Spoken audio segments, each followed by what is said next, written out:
And we are back. Well, we're not really back, actually. I feel like All right, three-man cast here. Here we go. Coolio. Lumi haters rejoice. God's haters lament because I'm still here. So. He's recovering from the loss that was with Clutch Gamers right there. He mentioned he's a fan. You know, it was a tough one for them. So. Yeah, he was getting his Smash fix in. So hopefully he'll be joining us in a second. I literally told him he's playing Smash. I'm like, Lumi, 1 minute exactly on the countdown. He's like, yeah, huh? And he says, okay. I'm like, you may have to cut this short. And he's like, okay. And then still not here. I walk back here. I'm like, I could go remind him like 10 seconds and tell him to come here. I'm like, oh, but then you have this moment as well where you can shame him publicly, yeah. which is there's your chance. We need a shame list on the wall. I like it. Oh, speaking of this guy, for shame. Welcome to the cast, sir. Right on Lumi time here. Yeah, we're live. we are talking about stuff. That was a fun game though. That was entertaining game number 1 as expected. This region and man, Fnatic especially, they love to get kills. They love to get kills, that's for sure. So that Ursula got out of hand. He got the defusal like I said he would. Just saying. What are we doing here? I didn't do anything wrong. The shameless. For shame. Oh, okay. You can what do I have to do to get up myself off the shameless? Point an arrow. Point an arrow at him. We are in the Clutch Gamers has to come back and win this 2-1. Yeah. You like Fnatic in game 1, break out to still the draft. Things play out pretty well. You think they're poised to take game 2? I mean, they've been pretty dominant so far. Why not? Why not? Right? They are looking good. Like I said, I didn't watch too much of the semifinals, but it sounded like it was kind of the similar idea where go, go, go. Action was definitely their friend. And I expect no different here when it comes to game number 2. And looks like we got a draft. So there was this like a couple of defining moments in that last game. One of them was like Armel got killed in the mid lane as Puck, and then he walked up to pick up a rune, I think, and he spotted 4 Fnatic members all grouped together as they're heading down the stairs. And all the rest of his team was right behind him, ready to take a fight. And he ended up phase shifting instead of going for like the immediate dream coil. And I felt like that was one moment where they could have turned it back around. And then the other was when Luna was pushing up in the top lane. They took both of those lanes of Rax. And I was kind of expecting her to just go immediately to tier 4s because it felt like the game was snowballing down the rest of the way. And maybe you break TPs, you end the game there. But it kind of felt like there were a couple moments where there was a little bit of hesitation from Clutch Gamers. And not necessarily like choking on a big stage or something like that, but struggling at points. You know what I mean? Sounds like you're like right before the choking, you know? It's exactly. Like there's definitely signs of nerves, you know? Yeah. I mean, that's always been this team's problem, is maybe performing on the big stage. All the LAN events they went to after qualifying for like 4 in a row, they disappointed. Some of the team around them even said, hey, like 1 or 2 of our players actually get stage fright. Yeah. That's playing in front of a big crowd. This may not be a big crowd. They are playing from home or from their boot camp, but it's still, you're playing for TI now. You're not playing to qualify for one of these third-party LAN events, for an epicenter, for a summit, whatever it may be. And against these players, and specifically, like this is probably a lot of the players that Clutch Gamers look up to as they were, you know, just starting their Dota 2 career. There might be a little bit of mentality there as well. I think many a Filipino player looks up to DJ. I think Clutch Gamer has slayed enough big names. Take numbers on. I mean, what? But it's like more like you look at the resume, Faceless. you know. DJ had an entire packed-out Manila arena chanting his name. Okay. Clutch Gamers have only finished, I believe, in last place at the LAN events they've gone. That's I mean, true. Just not saying this like to insult. They've qualified for a lot. They've been one of the dominant SEA teams, so I'm not saying they're a bad team. I'm just saying in terms of international results, these guys definitely would look up to players like DJ. That's for like sure. a higher. I mean, this That's guy. for sure, These guys have dominated on the TI main stage. So I think there is an intimidation factor in play. And that's like the mental aspect of something that's ubiquitous across sports, across competition. Like I know myself when I was growing up playing a lot of sports, there were certain players that even though it wasn't like a big stage or anything like that, I remember being intimidated by these people because I remember them. And even if it's something where you've beaten them before, I think that intimidation can still stay. But like it's too hard for us to say how does this intimidation will factor in against somebody. We don't know them personally. Maybe they are motivated by the intimidation. They did. They lost game 1. They had they made a few misplays. I think the Puck especially. Sure, I agree with that. I think we saw signs. I mean, maybe that was just some misplays. Maybe it was partly because of nerves. But I'm not gonna like do Dota 2 psychology and be like, oh, they lost game 1. These are big names. They're gonna crumble, right? Like that's true. Fair enough. Not in my place. I don't think that's the only thing. I think it was definitely like a contributing factor. All right, so I think Clutch needed to take out like 4 heroes. They need to take out Necrophos, Clock, Tusk, and Pitlord. Unfortunately, they only have 2 bans. So let me talk about Clock and Tusk, because to me, I feel like they kind of do the same thing for the 4 position. You basically walk around against Lina in the mid lane and pressures them super hard. You enable the Bloodseeker, like kind of to Exactly. actually get kills. I think it was actually Bloodseeker versus Lina in the Execration game that you casted, and it was what Tusk, and then another Tusk Punch, right? Yeah. They just kept running at the Lina. They couldn't do a damn thing against those kind of support heroes that runs at you. So. Was that the Tusk Ags with the hook as well on the Sven? That was like the icing on the Rupture cake. that. Yeah, that game. I saw that. So they needed to ban out these heroes to protect Lina, because I think she's gonna have a very tough time in the mid lane. And then I think Pitlord just really makes a Fnatic lineup go. Like, you get the Greaves, you get the Pipe, you get the Atrophy Aura. You just have a moving fountain. And of course, I think the ultimate allows them to play in a way where they, everybody could take a tower and then just go teleport to defend another tower. That's something that Fnatic had a key emphasis on game 1. They would push towers, but never give up one of their own. So I think Pitlord is going to come up big if they do pick it. Well, Legion picked up for now. Clutch Gamers, kind of maybe a slight change up in the sense, like a stronger laning hero, something. The Omni Luna draft gave them this big team fight, this big mid game, but we did see them lose the laning stage, and that's something that Legion Commander tends to not do as much. But as expected, Fnatic will pick up the Underlord. Wouldn't be surprised, definitely, if they pick up the Tusk you mentioned as well. These were like the 4 heroes, 2 of which were banned that you pointed out. Yep. Tusk is really good here now. Somebody gets duel, snowball save, easy. Now your Legion just stands there looking a little bit silly. And Clutch can't really take it themselves, because Nyx Assassin sort of forms and fulfills the same role. It'd be a really weird dual support combo. With that said, the Tusk has been the 5. It's been DJ playing the hero, so I wonder if that's going to lean them towards more going maybe. Like a different route. I mean, we do see teams that have 2 players that could play Tusk, like Team Liquid, both GH and Kuro could play it. Yep. But yeah, it might be like a player hero comfort kind of thing. So it looks like Clutch is doing something different from game 1. Game 1, they say, okay, let's play within our comfort zone. We're going to go with a team fight thing. And now it seems like Clutch is making the adjustment of, hey, okay, you guys ran over us. We're now going to play basically, the same kind of Dota you play and try to outplay you that way with a more tempo, Lina LC draft. I don't know if I like it, to be honest. I think that again, if you start trying to change up what it is that you excel at, like there are parts of it that just didn't feel that. It didn't feel. It felt like there were moments in that last game where Clutch could have pulled it back into their favor. They got out of the laning stage okay, and I feel like if you go to what works as opposed to trying to change it up tremendously. I mean, Keeper of the Light, like all this stuff, it's reactions more to what Fnatic is doing, and Fnatic's still setting the tempo and are the ones that are making the dominant moves around the map. Like even just 3 picks in, I feel like I'm already just going to pick Fnatic to win this no matter what, just because I feel like they're going to play the way that they want to play. And QOPA, that's different. Who's playing the Bloodseeker now? Is this a 4-position Bloodseeker? I think it's Ajit playing the Bloodseeker. Okay. They had one game, I want to say, in the group stages where Ajit actually played it. I don't know if it was Bloodseeker PA, it was Bloodseeker plus something, but I think he did play it once.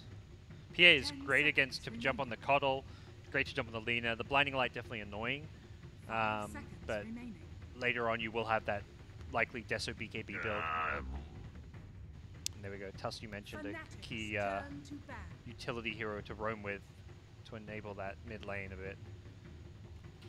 Yeah, I remember talking on the, I think it was the panel yesterday, or even the first, it must have been last night here for day number 2 Southeast Asia, where Coddle was just unseen. We really just didn't see Coddle at all. And, talk about how Night Stalker was being banned a lot for good reason. So, maybe that could have opened up the doors for him, but just weren't seeing him. But kind of going off of the point that Lyrical is even making too, that Clutch is almost like they're reacting, they're changing up a bit right here, running a hero like Coddle, one that we haven't really seen much, not only from them, but in general Southeast Asia, just because they're down 1-0 here, and they maybe felt that in game 1 that they just need to do something maybe out of the ordinary, something that they're not comfortable with. So I wonder if that's going to affect things. Wow, a final pick Wisp. Jesus. It's a great Wisp game. I mean, you talk about saves for the Legion Commander Jewel. Well, there is one. It's Dunzo. It's Dunzo Parker. On the draft, you think? Yeah, I think so. It's going to be hard to...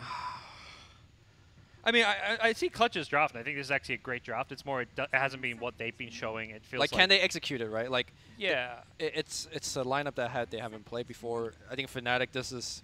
I don't want to say a dream lineup for them, because I feel like QO plays both the PA and Bloodseeker. Not to say that Ajit can't play the Bloodseeker, but it's not a hero that he has a lot of experience on. But still, this is like as good of a Fnatic lineup you could want for them. It's just funny because I feel like if you saw these two drafts like in a pub game and you didn't see these team names, you'd be like, Clutch. What? You'd be like, okay, the team with the Lina, Legion, Nyx, Coddle, and they're going to pick some like standard meta carry probably here. You're like, that team's going to win. They're versing a Bloodseeker Underlord PA. Like, PA is a pretty weak hero right now. I'm going to say that it takes like a certain player to be really good on this PA. For the most part, PA is a bottom 20% tier hero. This is not a strong hero except in the right hands and in the right draft. This is an Armel Keeper of the Light. I hope they swap. What? All right. if Clutch Gamers win this game, they win the series, but I think that Fnatic very easily win this game. Armel Coddle mid. Is that the Bloodseeker counter? Oh, he's laying against PA first, right? QO's playing mid, I think. Maybe. Honestly, I don't know. Are they not swapping? I mean, QO plays safe lanes a lot of the time. I mean, they swap lanes depending on heroes, I guess. Well, we'll see if they swap Breaky. Fnatic, you had him game 1. You thinking game 2 as well? Yeah, if anything, not even really like looking at the draft. Frankly, I was very impressed by Fnatic again. Didn't get a chance to watch them too much throughout the groups, but they looked very good, and I expect that to definitely continue here. Once again, getting their hands on Bloodseeker, different player playing it, but I'm sure going to do just as well. And I'm excited for the Underlord. Underlord's always been a hero that I've wanted to see more of. Take advantage of that Dark Rift especially, and I'm expecting that here from Fnatic. So Fnatic 2-0 for me. I love these guys, but they can't even pick their heroes right. Like their hands are shaking. It's over. I don't know. If they win this game though, then I think that they win the series. You can't like showing that they can play two different styles that effectively. I'm gonna go with them there, but I think that Fnatic have this. All right. Well, thank you very much, gentlemen. We'll be helping us on the game too. It looks like they've swapped some of the heroes back to where we thought they would end up, Lumi. Lina's on the mid, but Fly Solo still has the Ursa. I think you can swap after loading in. We'll see. I hope you can. Or else we're going to need a remake or something. But, I mean, you can't, I don't know if you're allowed to remake for that reason, but Fly Solo is on Ursa. Are they actually... I'm sure that Valve is going to give them a remake, right? It's freaking playoff. I feel like you shouldn't be... No, honestly, I feel like that is like... You're going to mess around with swaps during...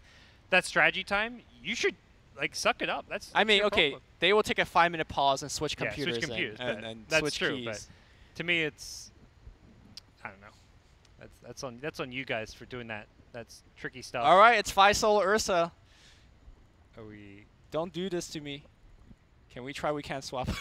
Yeah, I knew it. I knew it. I mean, that's on them. That is on them. Swap computers. Can we remake? All right, I like how we went through this. I'm just like, I don't think they should be allowed to remake, but whatever. I mean, Fnatic are gonna be good guys, obviously, but still, that's just like, you know, you just shot yourself in the foot. You don't get to take that back. But it looks like we will have a remake. So, well, an entertaining start to game number 2, as it looks like there is disconnects all over the place. We won't be seeing a Fly Solo Ursa. All right, am I hitting leave game?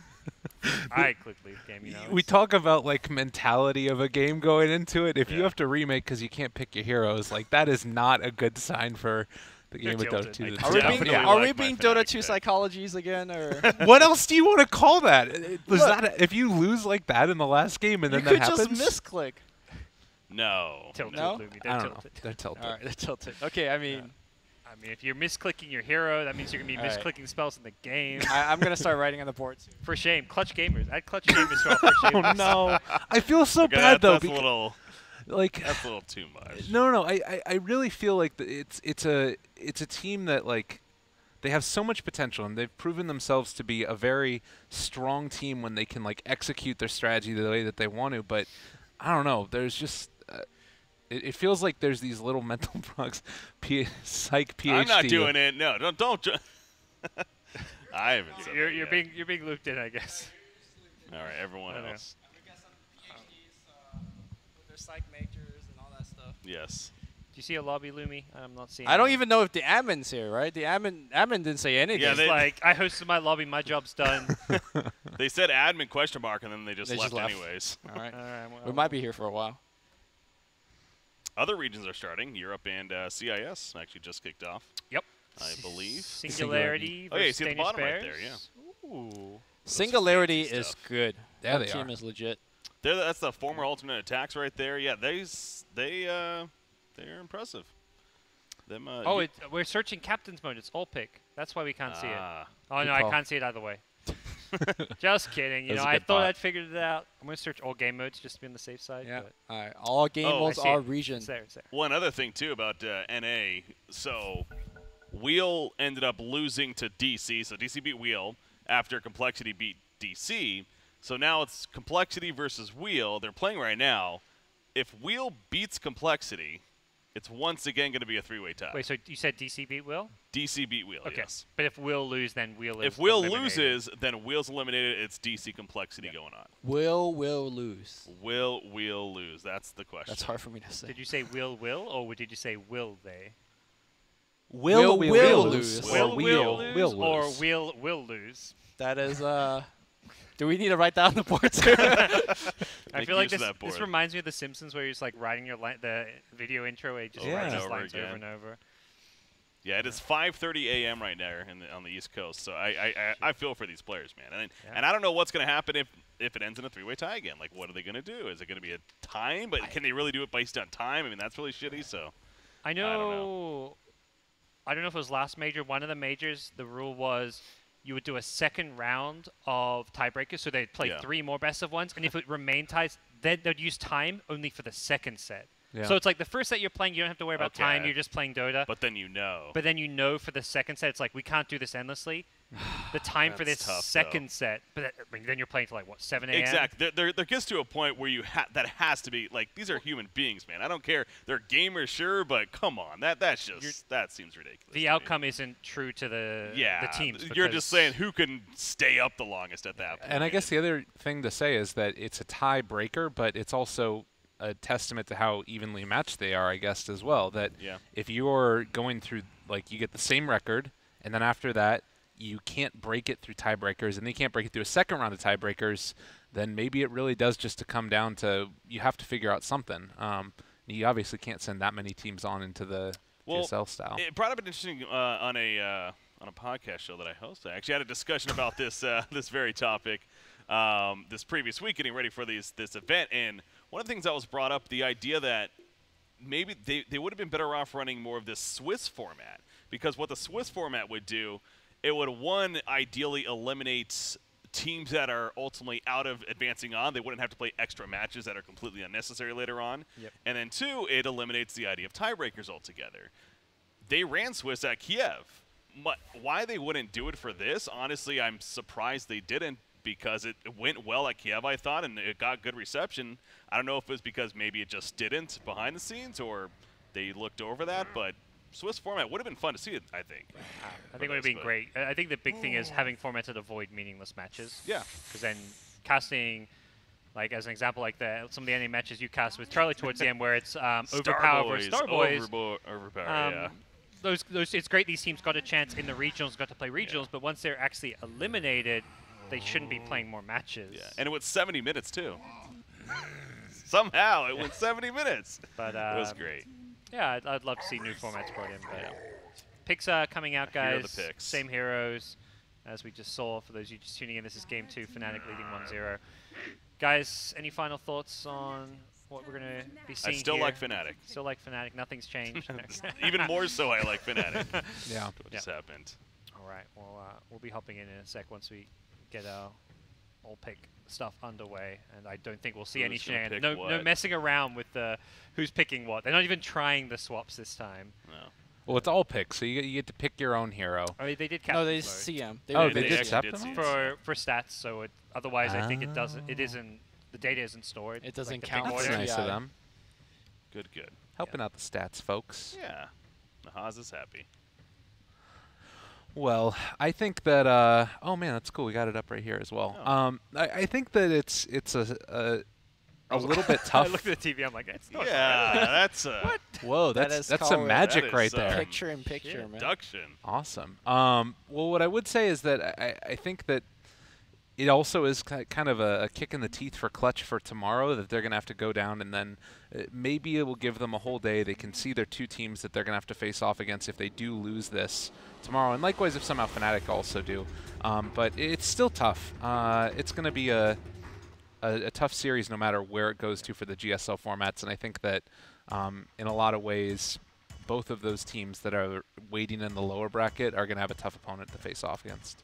Well, Lumi, we've been talking about psychological advantage, the experience, the mispicks, and now the towers. They got Yeah, these the giant towers in their All right, face. Tower That does definitely. it. That does it. These guys are mentally ruined. Well, after actually, those towers. they have the same size as towers. Yeah, but did you see how many level I advantage did. it was? I did. Okay. Yeah.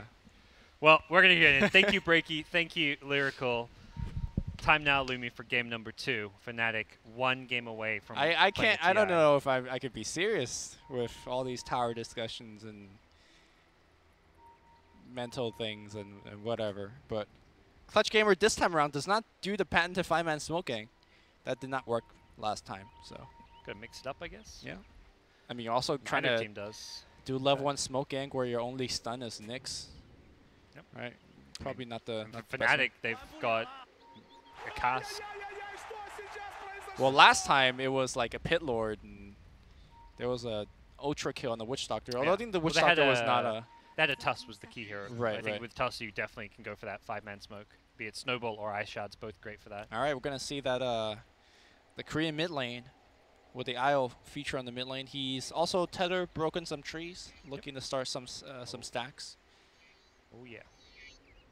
Break some more trees. There you go. Ancient stacks would come in. They haven't really got the best stack farmers by any means, but definitely capabilities for like a Firestorm to slowly chew away at them, or a Blood Riot.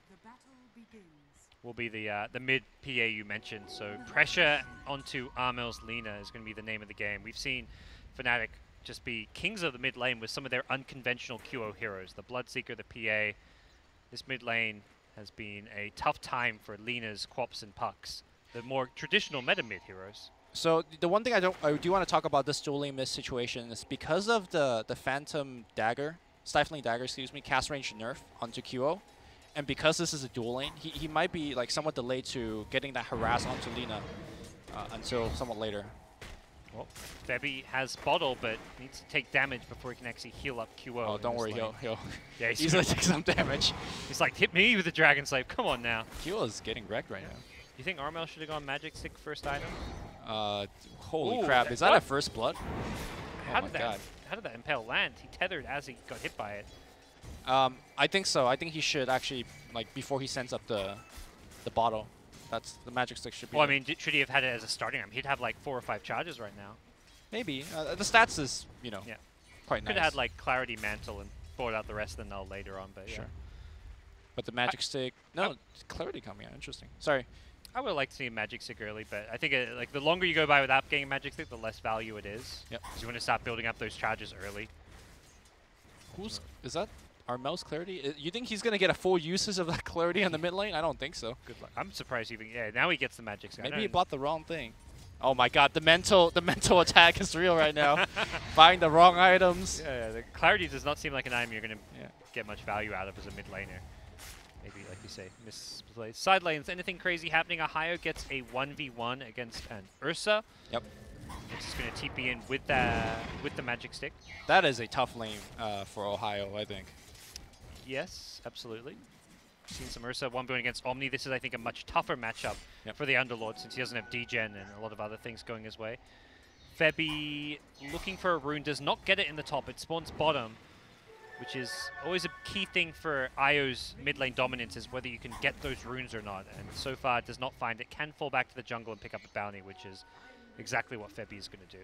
Yeah, but that's one less rune that the Pit Lord could get. I think the Clutch Gamer supports are doing an excellent job just hounding the runes everywhere they go. To be fair, though, that is a lot of support time being invested just for this.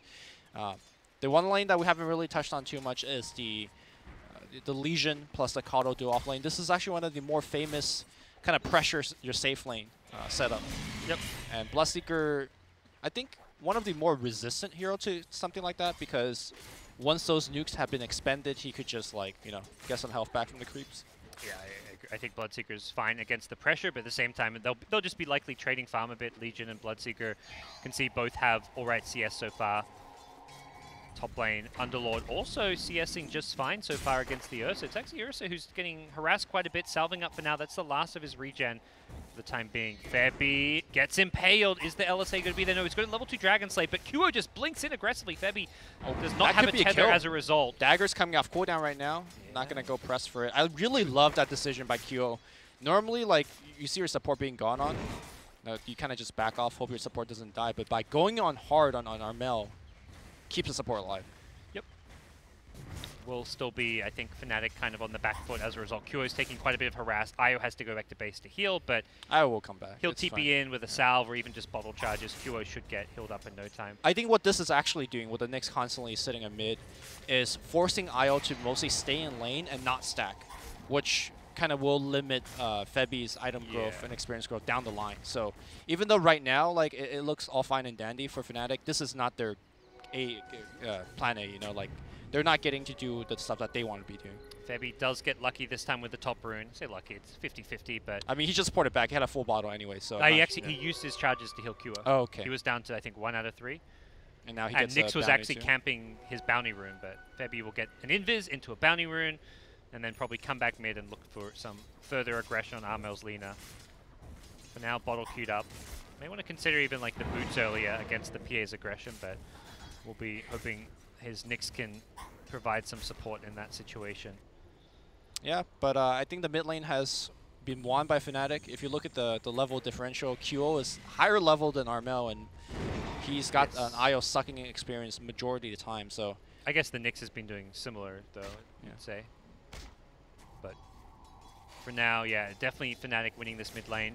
Kind of been the story. We talk about Fnatic, they want to win the lane. See, Clutch Gamers normally more the mid-game team fight, but this time they have drafted more of a lane-oriented lineup with the Coddle plus Legion lane especially, but it doesn't really feel like they've dominated the lane. At the same time, it does feel like you see the CS, it's almost even across the board in all 3 lanes. Yeah. Witch Doctor, decent CS as a support though. Some jungle neutrals, I imagine, mostly the CS he's been picking up. Yeah, he's been doing a lot of pulls. Bloodseeker, one of the better heroes to kind of tank towers, or tank under the tower because of his ability to regen HP. So you can't do that as a support for the Bloodseeker. Ajit is about to hit 6, so people need to have some TP. And that's the one thing that I've noticed about Fnatic drafting a Bloodseeker. They will always generally draft at least one, if not both supports having stuns. Because early on, the Bloodseeker will be ganking most likely with the support, so you can't TP out against the Rupture.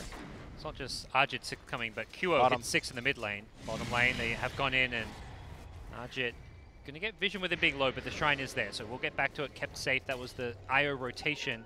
Mid lane's been abandoned by Lina, and I want to say it's kind of a necessity at this point, because Kuo with level 6 phase boots has pretty much a free kill on Lina if Io is there to kind of back him up with a tether when he goes for a dive. Even if Io's not there, if Lina misses the LSA under panic, you're just dead. Here Kuo just instantly blinks in, looking for a crit. The LSA does get dodged. Nicely played by Kuo. RIP right here. Armel's going to go down. Coup de Grace gets the kill. The TP comes in. Essentially just getting some experience after this. It kind of looks like a well-timed crit, but he has that kill even without. He could just throw another dagger if he needs, so... Crit or no crit, that was going to be a kill. Could be another one here. DJ comes out of nowhere with that casket. And that is 2. Rappy goes down to the Rupture. I guess no TP out there. Fly Solo's going to pour it out. Can we get a crit? Don't need one here. It looks like they will lose Io on the way out. Maybe lose Kuo. Okay. That was salvage right there. Yeah. Lina gets a double kill by herself. Solo experience and gold for the 2. Instantly gets 800. That is almost worth it for Clutch Gamers in the end. With if the bottom lane Bloodseeker doesn't get a kill, I think you're looking at it actually being a win for Clutch Gamers. Wait, Bloodseeker didn't even use Rupture for that kill. He just ran him down. He got all the movement speed and damage from the mid lane probably because they were so low. And I think that was a big part of him being able to find a kill. You know, that's one aspect that you could never practice for in pubs because it's pubs. Like, in this, I'm pretty sure as Kuo went on, like, you know, bottom lane also got wind of it and Ajit just said, yeah, let's go. I could get a kill here as well. I mean, you do get practice in pubs. You got a Legion Commander jungling on red HP, and That's true. This Bloodseeker has permanent like max thirst. Those are not the practice that you want, though. yeah, it's like unrealistic because everyone's always just like, oh, I'm low HP, it doesn't matter. And then meanwhile, the enemy, the mid, versing the Bloodseeker's like, guys, please, use some salves. But as it stands, good early game for Fnatic. Sees them with a net worth lead. Pretty sizable one considering we're just 8 minutes in. Yeah. And PA and Bloodseeker topping the net worth charts. Good farm on them. QO will be rushing Desolator. Definitely a player you expect to go all in on the aggression and the early game dominance. So I don't watch a lot of Underlord play, but I am surprised by the fact that he did take a point into Dark Rift. Normally you don't see this level up this early, I want to say. I think most people opt for, let's say, an extra point of atrophy or even the Pit of Malice. But we'll see how he kind of uses that point, if he does indeed use the point. Especially right now when he's so far just been farming. If that changes, like if you want to go as 4 or 5, push a tower, and then ulti to a shrine. I think that's exactly what they're doing right now. Ohio is very low, though. PA's going to stay mid, but here is the Rupture. Who can he find? They know it's coming. Look at the position here. Gabby's in the trees. Nyx might tank one for the team. Ohio did pop the smoke, but Nyx immediately retreats further back, and it's Clutch Gamers. Level 8 Lina coming in. They do need to be careful. PA, I imagine, does have a TP scroll. Could rotate up here as well. Febby is healing Ohio's Underlord for now, and here's Armel running in, gets the 2-man LSA. The Rupture underneath the tower. Instantly, Febby gets deleted. Looking for DJ as well. He's going to go down to the last right click. Dark Rift out, and then not going to get the kill on the Nyx Assassin while this is all happening. Ohio actually he may. He's very close. He gets him with the creeps. He has the ultimate turned on, so he's like, I could do whatever under the tower, and he does. But great play here by Clutch Gamer. You know, even though they did lose the Nyx, that was a great rotation. They picked off the 2 support, and Lina just gets back in the mid lane. Again, still have to worry about getting solo killed by QO. I think he's well within the mercy of them Coupe de Gras procs. If he gets a Stifling Dagger crit, and then he may just want to blink in, because that's going to be Lina down to like sub half HP, around a third HP. Then you blink in, all you need is one. Like, if you get an insta crit as well, it's definitely a kill. Oh god. Yep, that is misses the LSA because I mean, you can't actually. If you're throwing the stun in front of you, QO knows, and he's just going to run past you, and it's a guaranteed miss. And if you don't throw it in front of you, he just keeps hitting you. And you've got to throw the stun, but at the same time, it's impossible to land. Yeah. But if you throw it behind you, then he doesn't obviously. He's not going to run behind you. I think what you can do is turn to run and do the stun where it's like at your feet. So it's kind of like on top of you, but even that is, I don't even know if that's. The problem with that is that the dagger is. Okay, I'm at a point to say that even if he hits the stun, I think he might still die because the dagger cooldown on Q is so low. Landing it with tether movement speed and phase boost is probably. I've just seen QO dodge every single LSA. Right. Going back 2 games ago, when they were versing Mineski, was it, or Execration? Yeah. And also this game. I think this guy has just played this mid matchup too many times. I cannot say that Armel has played this mid matchup enough times. Ajit is going to continue his residence in this top lane. Early drums. Yeah, I think different. Very different. I guess. I mean, he's the kind of solid core. He's the one who takes low risks. Yeah. Speaking of some risks, Febby looks like puts himself in too much danger at mid. Nyx rotates in. That was a Vendetta Impale.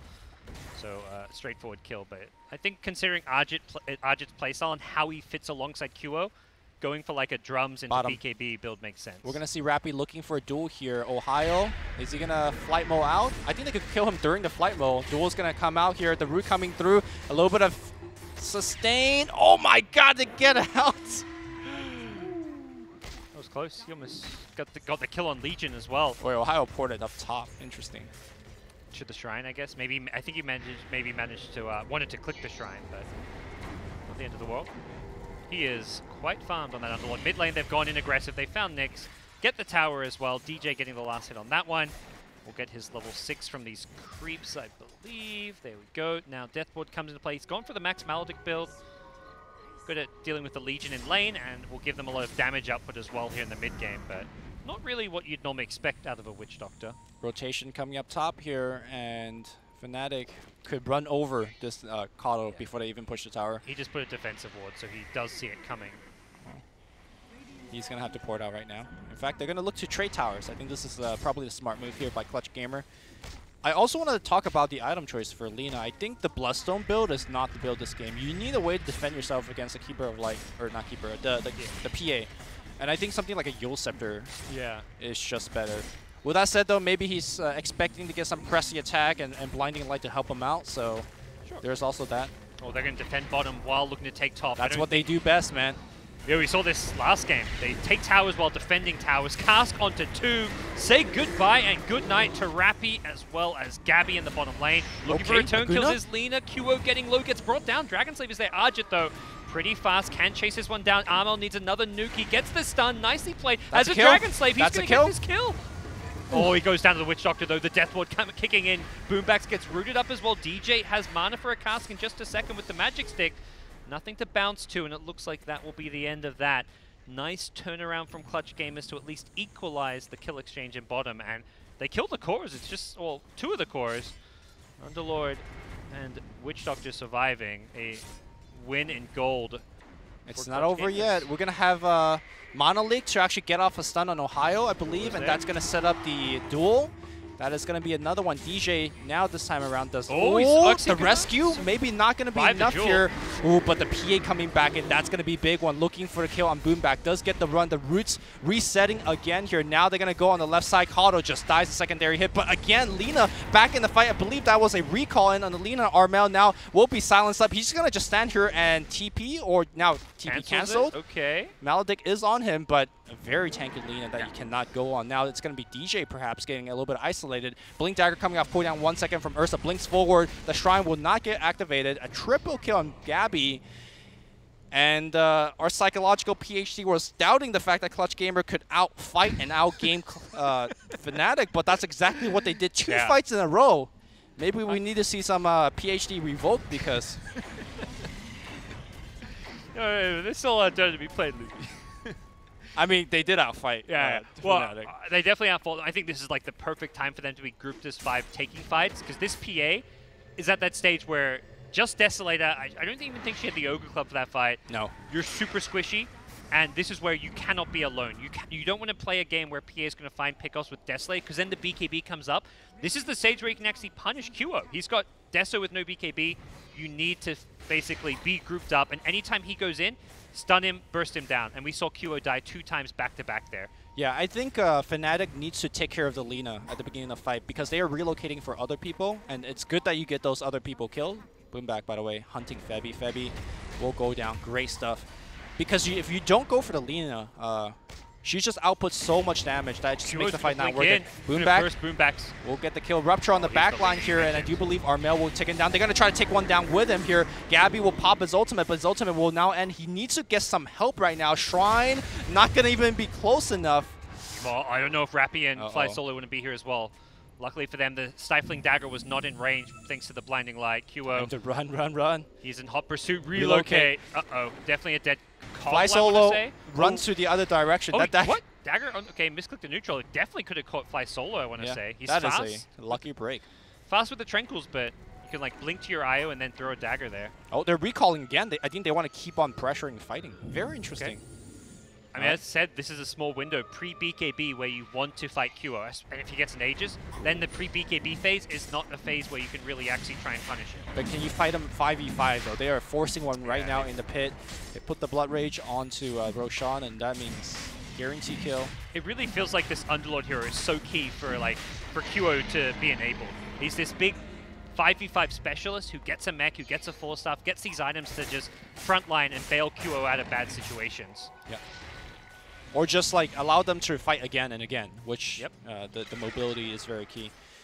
Again, we don't have ever time to talk about strategy, but a quick thing about the keeper pick.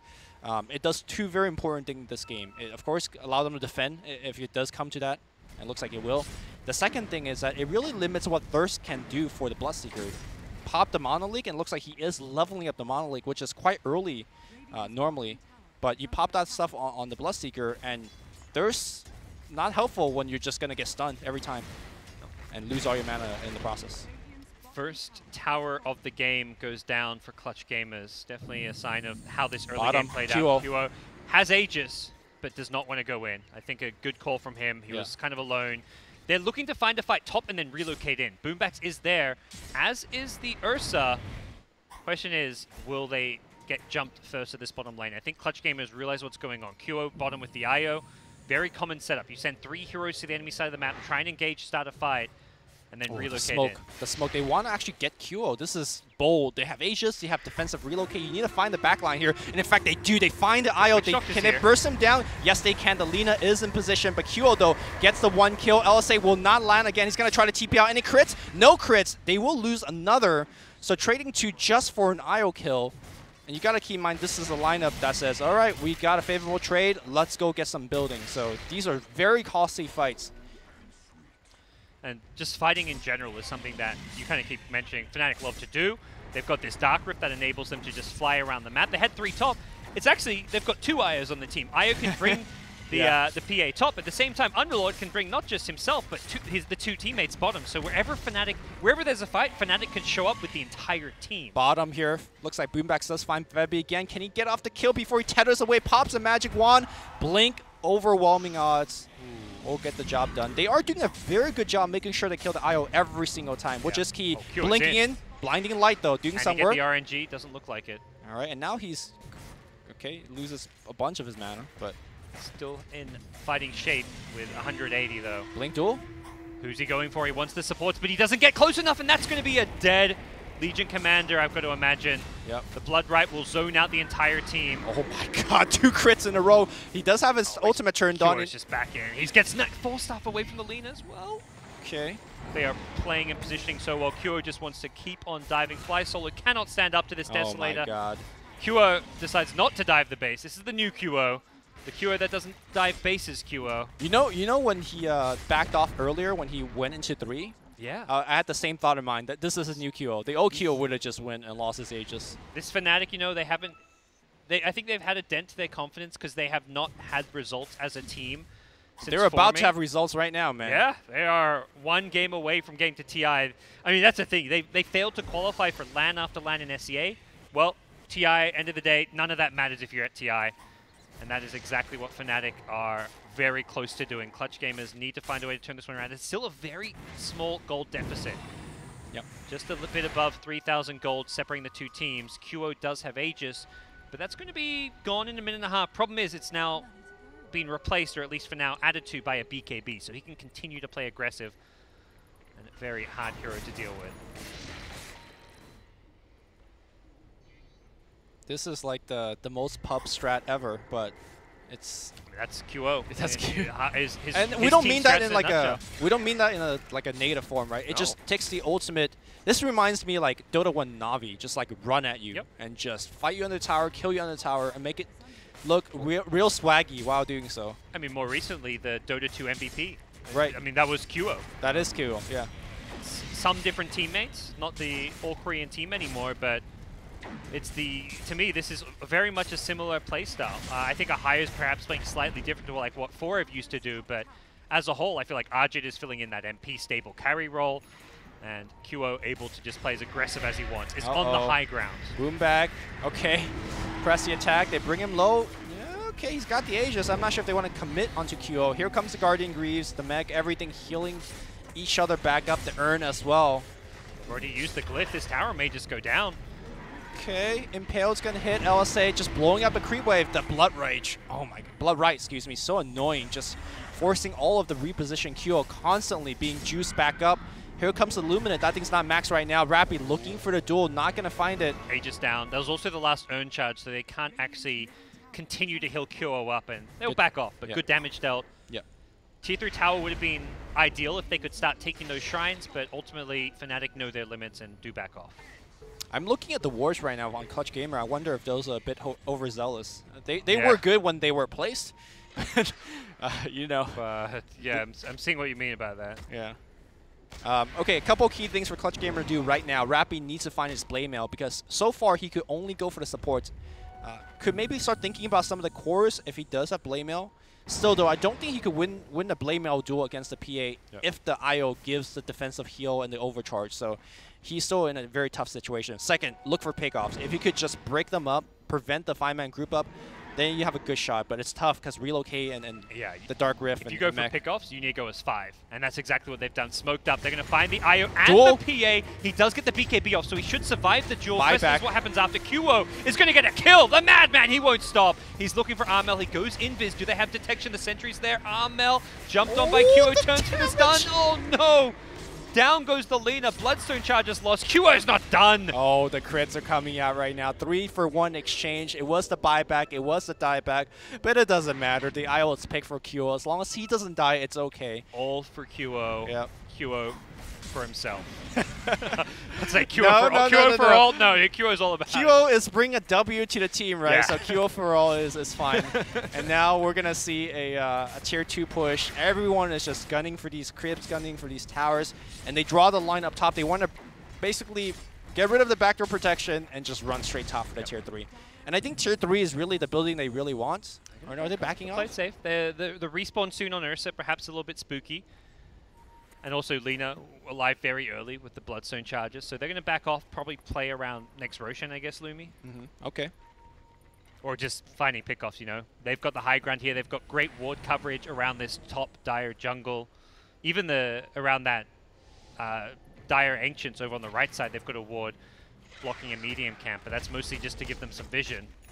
You know, I think just now we're talking about what Fnatic's doing, but I was trying to figure out what Clutch Gamer can do, and I just can't, for the love of God, come up anything because they try everything.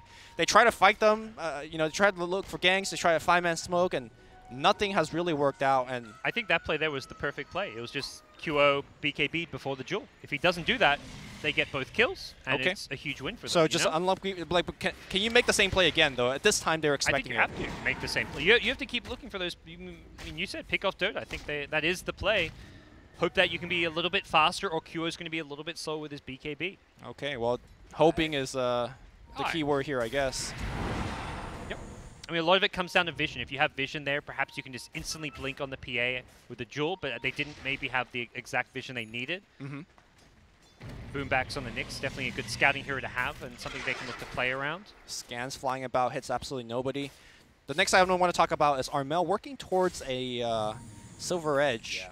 So, I mean, getting rid of the blur is decent. And of course, actually applying that minus 40% damage output on PA can be extremely relevant. Yeah.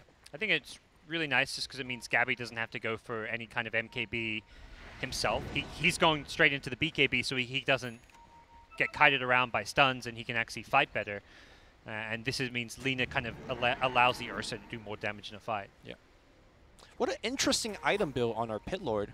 Normally you see Greaves and Pipe, but Solo Crest I guess is pretty common, but the Force Staff, I guess it combos very nicely with Aj's ultimate, but... He did this last I think I remember you were talking about it in the last time he fight. went 4-staff before the mech. Okay. He's really... I mean, this is a high. He's the definition of the selfless off-lane player, I feel. Always, I mean, in the old days when he was playing with Mushi, me and Winter would always joke about how this guy is just like always there babysitting Mushi, making sure he has a good game. Force Staff is that kind of positioning item. And as an offlaner, he's going to farm it faster than any support can. They do have one on the Witch Doctor as well. I mean, now. it's never a bad item, so it's like one of the most OP items in the game, in my mind. Everyone can buy it though, so it's like it's equally OP for both teams. I'm starting to believe that Root should like prevent Force Staff from being used. That'd be kind of cool. I mean, it stops so many other escapes. DD Rune, is he going to use it for Roche or save it? I'd like to see him save it. Sure. Yeah. Where's Underlord going? Oh, he's heading to Roche. He knows he needs to be there, but we'll see if the Dire team can stop this. Nyx is in the neighborhood. Warrior Snipe, maybe? Got him. Yeah, Or no, not. got him. Can they definitely can't. That's the actually other crazy thing about Firestorm owns Roshan. Well, I think it's more of the Blood Rage that also owns That too. Roshan. But yeah, Firestorm actually does an absurd amount of damage to Roshan. Does he not have any like resistance to the percentage? He has I mean, sort he of, has crazy high. I mean, the magic resistance of Roshan has been nerfed over various patches, but I remember the first time I started seeing Underlord to the meta, and then I saw teams killing Roche. I was like, holy shit, how's that Firestorm like? One Firestorm did like 20% of Roche's HP on. They have Blood Rage, Solar Crest, and a PA. Or PA double damage, right? So Blamelel duel? Is this the time? I mean, he's got Aegis, so not worth throwing your life away when you don't have buyback, perhaps. Well, that tower is about to be thrown away, so. Kyo is coming and he demands some sacrifices. Oh god, the force stab. And now he is in there. Press the attack, gets him back out, but the Rupture is still on him and he now has to Sudoku for his team. 34 seconds without the Lina, tier 3. Okay, good blinding light. You know, just buying every second that you can. Kyo with the Solar Crest up front, still looking very healthy. And now there is oh, daggers are flying out. That is a bash and a crit at the same time. Kyo just ignoring the heroes, focusing on objectives. Well, he's on a hero now and going hard. Fly Solo will not survive. Ursa needs to pop his ult. He pops the BKB. They don't care. And now it's Kyo going inside the base. He still has Aegis and BKB, not triggered anything just yet. Gabby's BKB is going to wear off. They get the jewel, but there's an IO tether immediately. He's losing this jewel and losing it badly. Next is the Nyx. 1k crit from Kyo. Easily demolishing CG. The creeps are still in the top lane. Siege creeping in the range tracks. This means they can actually take the mid lane as well. And I don't think they're going to stop here. 2 melee racks advantage. At this point, Fnatic have a commanding lead. I think that smoke gank that they did on Kyo and he activated the BKB. Yeah, it was an unfortunate, you know, quick reaction by Kyo, but I think that was it for Clutch right there. Now, and it was one of those things where even if it worked, it was still like they were behind. Well, they needed that to work. Yeah, they needed it to work, and then even then, they would still be playing from behind. Fnatic's just Roshan positioning advantage meant PA with Aegises and like Cheese to back him up, IO Cheese potentially, or whatever it may be, is just insane. All right, they're going to go for Ajit instead, but I don't know if they've been taking name. Ajit has not been the one. It's Kyo. Kyo blows up the backline Lina. He's not done. He gets a double. He's going for the triple, and GG's cold. Fnatic are going to Seattle, you know, alongside TNC. I got to say, Clutch Gamers are my boys, but Fnatic is playing some godly Dota right now. Febby Dota, says Armel. He's definitely been a big playmaker on that 4-position role. I'm happy to see Fnatic back at TI. It felt like this entire year has been lackluster from them. They were a dominant team on the international stage for all of like the last TI calendar year. They finished, I think, top 6 at every single all 3 majors, and then they finished top 4 at TI. To see Fnatic this year not even make it to any of the majors was like a very big disappointment, I'm sure, for that organization. It's a new roster, but it still has Ohio and DJ. Right. It's kind of this feels like the reincarnation of MVP and Fnatic in one team. So seeing them back at TI feels like don't forget about balance Ajit, is being restored. I mean, he's like Ajit making the big plays. Yeah, I mean, don't get me wrong. It's more like from a historical like legacy point of view. It feels like not having those 4 players at TI and majors is like, man, they should be there. Yep. It's kind of like Ice for a face that's not making TI. It's like, man, he's been in every TI. It feels like, obviously, it's great seeing We're new only blood down rise. to like 3 to 4 players that have made to every single TI so far, which is list is dwindling. But Fnatic, we're going to see some familiar names at TI. Ajit, the new face, he was at Boston Major with WG Unity. Managed to get top 8 there and do pretty well, but this is a team that could be a threat. How do you see them matching up against the real top dogs of Dota 2, the OGs, the EGs, the newbies, Liquids, etc.? Well, I think MVP traditionally with the run at you strategy had been figured out in past TIs. So this is a team that OG should be scared of, though. Right. You know? So well, it depends on the matchup and depends on how much teams prepare for it, because, and also depends if Fnatic has other lineups, other drafts, because so far they've been playing similar. I know you want to send into break real fast, but I do want to ask you. Care. We do whatever. Did production how good is the Visa game for Fnatic is what I want to ask. They're Gucci. And TNC. Ajit played at Boston, so he should be fine. DJ's been to the US many a times, hasn't he?